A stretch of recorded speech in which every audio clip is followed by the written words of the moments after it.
Hi guys! Welcome back to my channel. So for today's video ay nandito na tayo sa second part nitong ating measurement or geometric flip invitation layout na ginagawa natin using Microsoft Word. Bago ninyo gawin itong part 2 na to, ay panoorin nyo muna or sundan nyo muna yung part 1 sa paggawa nitong ating geometric flip invitation. Andito na tayo sa second video or nandito na tayo sa second part na paggawa ng ating measurement. Yung gagawin naman natin ngayon ay yung doon sa likod ng ating geometric flip invitation. So, mas madali na lang ito dahil pwede niyo nang i-copy and paste yung ginawa ninyo doon sa una or doon sa unang measurement. Pero of course, para hindi kayo mahirapan na mag-copy and paste and mag-copy and paste na lang lagi, baka kasi may kaunting pagkakamali na mangyari and kapag nasa printing na tayo ay hindi siya magiging swak or tugma. Kaya of course, gagawin ulit natin yung mag-i-insert tayo and papalitan natin yung mga sizes, ganyan-ganyan.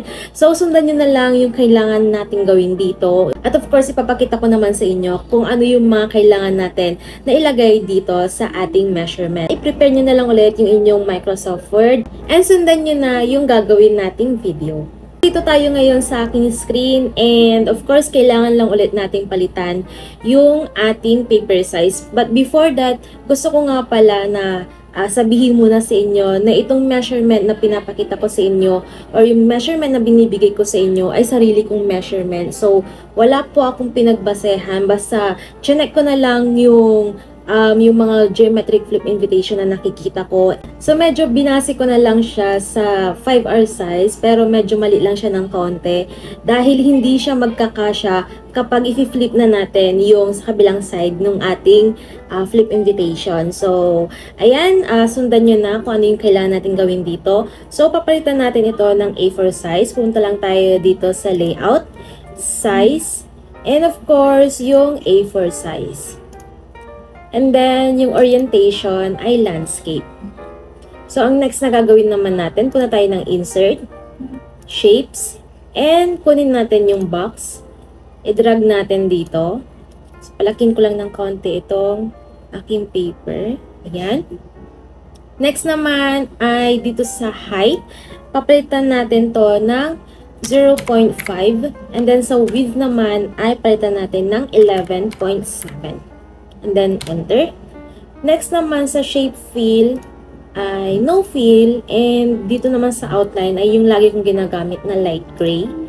And ilagay lang natin dito sa pinakataas. So, isagad lang natin siya. Ayan. Next naman, sa inyong keyboard, ipindot ninyo ang Ctrl-C and Ctrl-V. Drag lang natin ang konti dito sa baba. Next naman, dito sa height. So, palitan natin yung height niya ng 8.3 and yung width naman niya ay palitan natin ng 0.15. Okay, so malit lang siya. And then, kunin natin to, ilagay naman natin dito sa right side. So, isagad lang natin siya dito sa right side. Isagad lang natin dyan. Okay. Next naman, ay kunin ulit natin ito. Copy and paste. Baba lang natin ng konti. Ngayon ay palitan natin yung kanyang height. So, yung height nito is 7. And then, yung width naman niya is 11.4. And then, enter. Ang next na gagawin naman natin ay isasagad naman natin ito. So, yung square na nakikita nyo dito, dapat nandito to sa may corner nitong, ito, yung nakikita nyo dyan. Ayan, isasagad natin siya dyan. Okay. Next naman, copy and paste nyo ulit itong malaking box. And papalitan natin yung width ng 4.5. Enter. Pagkatapos, kunin natin to and dito naman natin siya ilalagay. Okay. Isin lang natin. Next naman ay Ctrl-C and Ctrl-V ulit.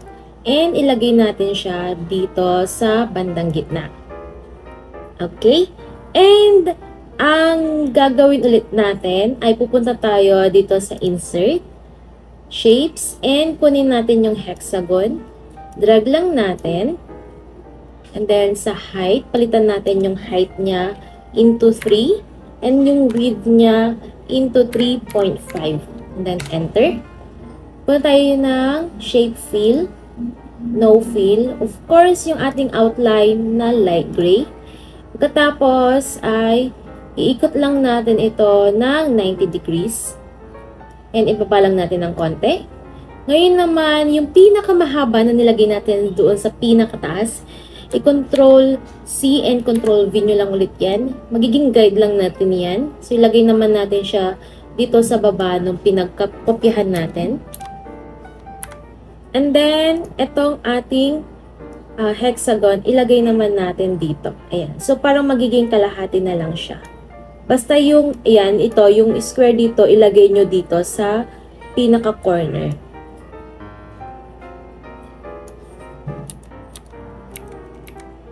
Ayan. And then, yung nilagay natin dito is tanggalin na natin yan.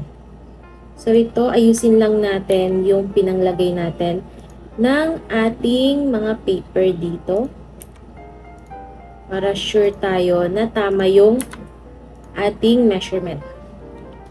Ayan, so yan lang yung kailangan natin gawin dito sa ating second measurement or doon sa likod ng ating geometric flip invitation. So sana sundan ninyo ito. So yun, ipakita ko na sa inyo kung paano naman gawin yung second measurement or yung part 2 ng ating geometric flip invitation layout. So sobrang dali lang nito. So yung pinakita ko naman sa inyo this time ay yung doon sa likod ng ating layout. So kakailanganin natin yon dahil of course meron pa tayong ilalagay dyan. Doon sa likod meron pa tayong ipiprint dyan. So abangan nyo yun kung ano yung mga kailangan natin ilagay dyan dahil yun yung mga details. And of course may mga design pa tayo na konting ilalagay dyan. Basta sa susunod ay i-prepare nyo na yung inyong mga images na kakailanganin. So, for example, kakailanganin natin dito ng mga pang-design. So, of course, kung gusto niyo ng mga flowers, of course, i-prepare nyo yung flowers na kakailanganin. Yung pictures ninyo ng couple. So, mostly ang ginagamit nila ay 2 piraso or 2 pictures. And of course, yung details ng inyong event. So, sa next naman ay, of course, lalagyan na natin ng design yung ating ginawang measurement. So, i-prepare nyo yung mga kakailanganin natin. And of course, depende yon sa color motif ng inyong event. So, magsample lang ako dito ng random color.